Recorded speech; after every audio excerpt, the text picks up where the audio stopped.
Atufundikira omwaka oguwedde bannayuganda embeera y'ebyenfuna yabafuukira ekizibu oluvannyuma lw'ebbeeyi y'amafuta yatandiikiriza okulinnya mu ngeri y'olusaagiriro ekyalowoozesa abangi nti yali ya kiseera kyokka mu bbanga ttono embeera yeeyongera okusajjuka oluvannyuma lw'ebbeeyi y'ebintu naye ate okulinnya. Bwe yali ayogerako eri bannamawulire gye buvuddeko minisita w'ebyensimbi Matiya Kasaija yategeeza nti gavumenti terina magezi gonna ku mbeera eno olw'emiwendo gy'amafuta katale k'ensi yonna okulinnya ekyaviirako n'emiwendo gy'ebintu okwekanama. Bino bijja kuggwaawo, so mutereere muleme kubuguutana.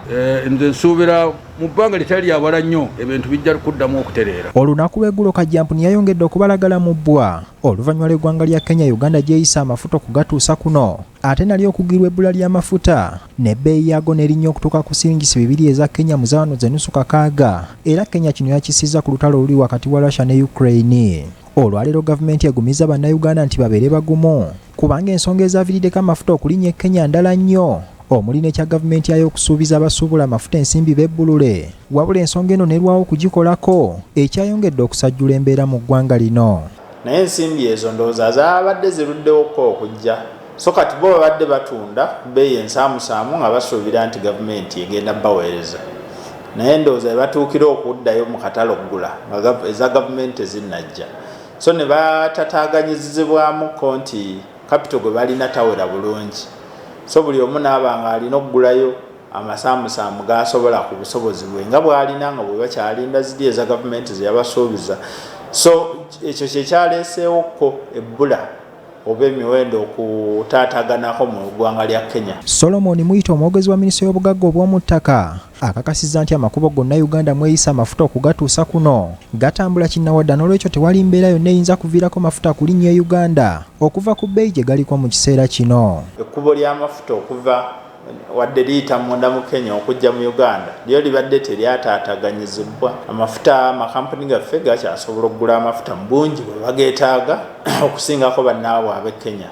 So wano amafuta gabaddewo era gakyaliwo wadde akabbeeyi kaliko waggulu. Omukugu mu byenfuna era akulira ekitongole ky'obwannakyewakisi Atini Jane Seruwagi Nalunga naye akkanya ne gavumenti nti ensonga eziviiriddeko amafuta okulinnya Kenya tezirina kakwate konna ku mafuta Uganda gekozesa. Kaakati mukamayinza okutuyamba nti newankubadde Kenya bo balinnyisizza mafuta galinnye nti wante gayinza obutalinnya nnyo kubanga ebbeeyi y'amafuta okulinnya oluusi kisinziira n'emisolo egiriko kisinziira ne gavumenti engeri gyekwatamu abagaleeta so waliwo ensonga nnyingi lwaki amafuta galinnya. Wabula Nalunga ayagala gavumenti ya kuno ebeeko kyeyiga ku Kenya kubanga yo wekizuulidde nti abasuubula amafuta mu ggwanga lyayo bali bubi ddala yavuddeyo kubasula omukono ng'ebakwasizaako. Okulwana ebweru kujja kweyongera olwaleero Ukraine erwana ne Russia enkeera n'entalo endala zijja kubaayo so n'olwekyo tulina okulaba nti